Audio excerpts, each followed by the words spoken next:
¿Qué tal, familia? ¿Cómo estáis? Bueno, muchos de vosotros ni siquiera os habéis dado cuenta, pero la semana pasada se estrenó en los cines la última producción animada de Disney, Strange World, Mundo Extraño, que podría convertirse, así de entrada, en una de las películas más catastróficas de la historia del cine. Con un presupuesto de 180 millones de dólares, 180, en su primer fin de semana en Estados Unidos, recaudó la friolera de 4 millones de dólares y en todo el mundo lleva un acumulado de 40 millones. Teniendo en cuenta los gastos de publicidad añadidos que no están dentro de esos 180 y el porcentaje que se quedan en las salas de cine, que sería de, siendo Disney un 40%, los medios estiman que en una sola película Disney podría perder 140 millones de fucking dólares. 140 millones. Y esto se le suma otros datos económicos que la propia compañía hizo públicos hace apenas también un par de semanas, diciendo que se había bajado muchísimo el incremento de espectadores en sus parques temáticos y también el descenso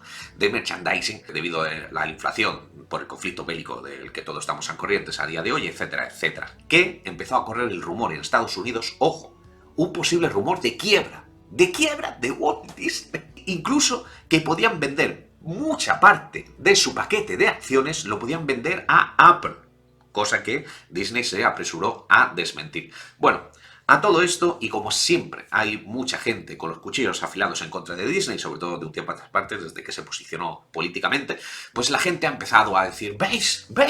Eso os pasa por vuestra mierda de inclusión forzada y por vuestra propaganda LGTBIQ+, que estáis obligando a los niños a ser gays, etcétera, etcétera. Pero bueno, todo esto estaréis diciendo, ¿y la película esta, Strange World, es tan mal?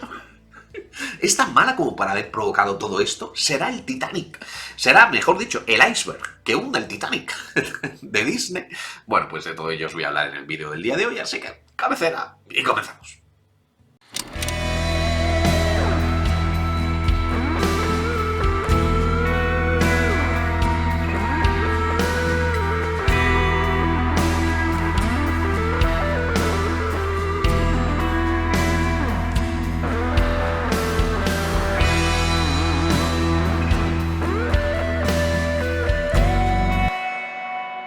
La premisa argumental de Strange World es bastante sencilla. La familia Clade, que es un grupo de exploradores, se parte en dos cuando Jagger, que es el padre de familia, que es un aventurero inhóspito, pues se aventura a seguir recorriendo mundo, mientras que su hijo decide que no, que ya han llegado demasiado lejos y que ya han encontrado lo que venían a buscar en su último viaje, ¿no? Que es unas plantas con electricidad, que producen electricidad y que podría transformar su mundo en un gigante tecnológico. A partir de este prólogo hay una elipsis de 25 años donde se nos muestra que el hijo Searcher ha construido también su propia familia y efectivamente ha transformado su mundo gracias al Planto, que es esta planta que produce electricidad y que encontró en su último viaje. Aunque la alcaldesa de Avalonia, que es el nombre de este país o de este mundo ficticio, viene a visitarle porque le dice que el pando está empezando a enfermar debido a una plaga desconocida, así que tendrán que emprender un nuevo viaje hacia lo desconocido para encontrar un remedio a dicha enfermedad. En fin, básicamente esa sería la historia, que otra cosa distinta sería el marco donde transcurre la acción, que claramente está inspirado en las revistas Pulp y las series y películas de ciencia ficción de los años 50 y 60, como por ejemplo Lost in Space. Lost in Space, la original, digo, no la película de los años 90, ni tampoco el remake reciente de Netflix, creo que era, si no recuerdo mal. Un marco que, en este caso en concreto, le sienta como anillo al dedo a la historia en cuestión. Y sí, os habréis dado cuenta que en el resumen no he hecho mención a inclusiones forzadas ni propagandas de ningún tipo. Y efectivamente, porque Searcher, que es el padre de familia, que en la voz de la versión original le presta sus cuerdas vocales Jake Gyllenhaal, pues es blanco, el personaje, vamos, que es un dibujo animado, pues es blanco, pero está casado con una mujer afrodescendiente y ambos tienen un hijo queer, vamos, gay. ¿Y por qué no lo he mencionado en el resumen? Pues porque ninguna de estas cosas son el foco de la historia. O sea, a nadie le sorprende que Searcher esté casado con una mujer con un tono de piel distinto al suyo, como es lógico, y a nadie le sorprende que ambos tengan un hijo, Ethan, que es gay, como es lógico. Al contrario, lo tratan con la mayor naturalidad del mundo, ¿no? Como es lógico, una vez más. Le dicen, oye, preséntanos al chico de la escuela que te gusta y tal y cual. Yo creía que cuando vuelve a aparecer Jagger, el abuelo, que ha estado desaparecido durante 25 años, uy, perdón por el spoiler, sí, aparece de nuevo el abuelo, que en la versión original tiene las cuerdas vocales de Dennis Quaid.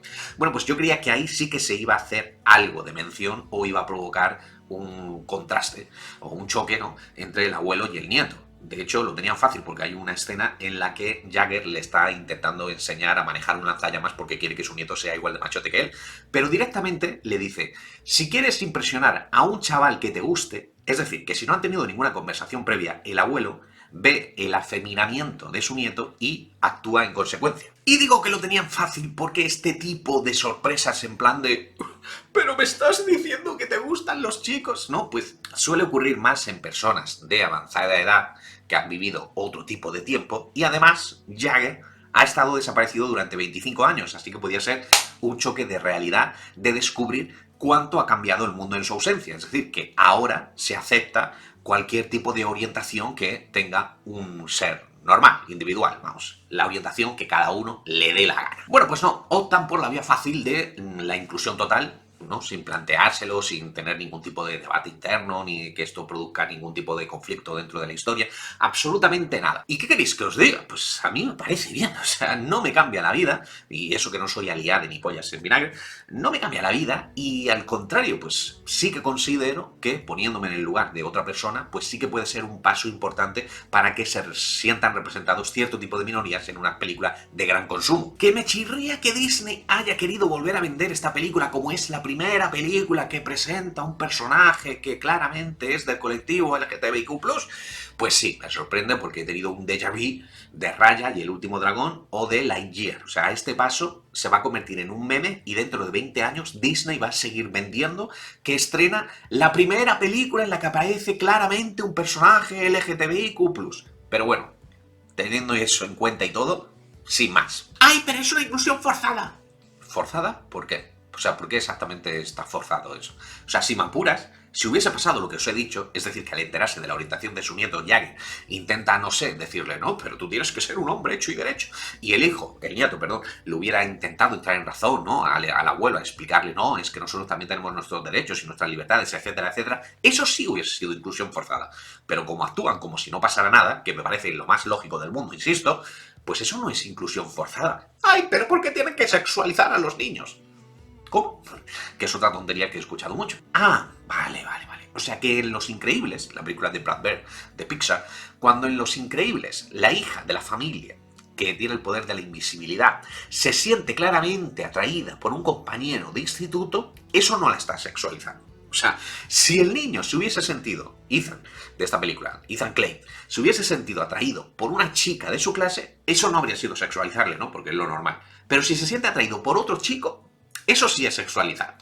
Que alguien me lo explique porque no lo entiendo. Entonces, bien, la inclusión y la propaganda LGTBIQ+ ha sido la responsable del fracaso de Strange World. Pues en parte sí, obviamente, porque debido a esto, muchos países como los de siempre, vamos, Rusia, los países árabes como Qatar, donde se está jugando el Mundial, pues han prohibido el estreno de esta cinta y eso obviamente va a repercutir sensiblemente en su recaudación mundial. Ya solo con la recaudación nacional, es decir, la de Estados Unidos, y la del resto de países que tenemos dos dedos de frente, o eso me gustaría pensar, ya solamente con eso Strange World podría haber sido un éxito. Entonces, bueno, pues entonces los problemas de Mundo Extraño son otros. Primero, porque, igual que os señalé en la review de Encanto, Disney de un tiempo a esta parte está apostando porque en sus historias no haya villanos. Y como os he señalado, para que haya un conflicto dramático, los personajes tienen que tener objetivos y obstáculos. Y entonces, si no hay un villano, a no ser que tengas un obstáculo interno muy grande que haga de motor de la historia, pues ese conflicto no existe. Y sí, te puedo comprar que el villano de Strange World es el propio entorno, el entorno hostil contra quienes se aventuran a descubrirlo, ¿no? Pero no es como una oposición muy directa, muy frontal al objetivo de los personajes. Y en Encanto, este conflicto interno de las raíces familiares, que también hay en Strange World, ¿no?, de continuar transitando el mismo camino que ya caminaron tus antepasados y dejar un legado, y etcétera, etcétera. Bueno, pues en Encanto esto estaba mucho más presente, mucho más claro, mucho más directo. Y además, Encanto era un musical. Y sí, sé que hay mucha gente que no le gustan los musicales. Un saludo, Karen. Hay mucha gente que no le gustan los musicales, pero las canciones de los musicales sirven como publicidad indirecta de la película. Y ese es otro de los problemas de Strange World, de los problemas principales, del motivo real del fracaso de la película, la publicidad. O sea, es bastante llamativo que la primera vez que supimos de Strange World, de que Disney estaba haciendo esta película, fue en el D23 de hace un par de meses. O sea, ahí fue cuando supimos que estaba haciendo esta película. De hecho, vimos un primer tráiler. Y de ahí hasta el día de hoy, pues poco más. No sé, es como que me da la sensación de que Disney no confiaba mucho en esta película, cosa que me parece extraña. Si te has gastado 180 millones de dólares en hacerla, y entonces la dejó morir, por decirlo de alguna forma suave. O que confió en toda esta polémica nueva que iba a suscitar de la inclusión, etcétera, etcétera, y que los servideros de Twitter pues hicieran su trabajo, ¿no? Con publicidad indirecta, aunque fuera a base de polémica. Por no usar siempre los mismos ejemplos, lo que sucedió con el feminismo, supuesto feminismo de Capitana Marvel, que al final acabó recaudando 1.000 millones de dólares en todo el mundo. Y ya por último, otro de los motivos del fracaso de Mundo Extraño es que definitivamente la aventura pura y dura no es el main content de Disney. Y me estaréis intentando rebatir esto diciendo que, bueno, que en todas las producciones Disney la aventura más o menos está implícita en cada producción. Sí, pero que el eje principal de la historia sea la aventura, Planeta del Tesoro fue un fracaso. Atlantis fue un fracaso. El viaje de Arlo, que no es de Disney, sino que es de Pixar, pero bueno, tanto da que me da lo mismo, fue un fracaso. Y John Carter, que no es de animación, pero sí que es de Disney, también fue un fracaso. Vamos, que no lo intentes más, dice. Que la aventura no es lo tuyo, olvídalo. Bien, con todo esto, ¿la película Strange World es mala?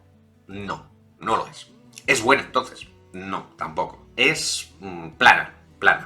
O sea, plana. Que quizás es lo peor que se puede decir de una superproducción. Entonces es como... ¿sabéis? Ese sería el mayor análisis que he hecho de la película. Además, el gran plot twist final, ¿no? Que de repente, ¡oh, sorpresa! Que no os lo voy a desvelar, pero vamos, que al final encierra una moraleja de que tenemos que encontrar una forma de vivir con nuestro entorno de un modo mucho más sostenible para respetarlo, ¿no? Y para viva la naturaleza, etcétera, etcétera. Pues se pierde un poco esa moraleja precisamente por el hecho de que forme parte del gran plot twist final que lo cambia todo. Y además haciendo que esto forme parte de la gran sorpresa final, pues te ha hecho perder que a lo largo del metraje hayas podido ahondar en otro tipo de referentes que hubiesen sido quizás mucho más atractivos para la historia, como por ejemplo Inner Space, la película que aquí conocemos como El Chip Prodigioso, y que es el principal motivo del por qué Dennis Quaid está entre el elenco de voces de la versión original. En resumen, que si algún día Disney se va a la quiebra, que es un escenario que no contemplo en ningún caso, no será por haberse vuelto progre. Y si es así, es decir, si ocurre que Disney se va a la quiebra por haber querido incluir a todo el mundo dentro de sus producciones, bueno, pues seguramente la historia la juzgue como mártir, e incluso esto también le vendría bien. Lo que sí debería hacer es un ejercicio de introspección de por qué está cabreando tanto a tantas personas de un tiempo a esta parte, pero bueno. Esta es solo mi opinión, dejadme la vuestra en la caja de comentarios como siempre, que yo le estaré dando feedback y si hay suerte nos vemos mañana. Entonces, chao familia.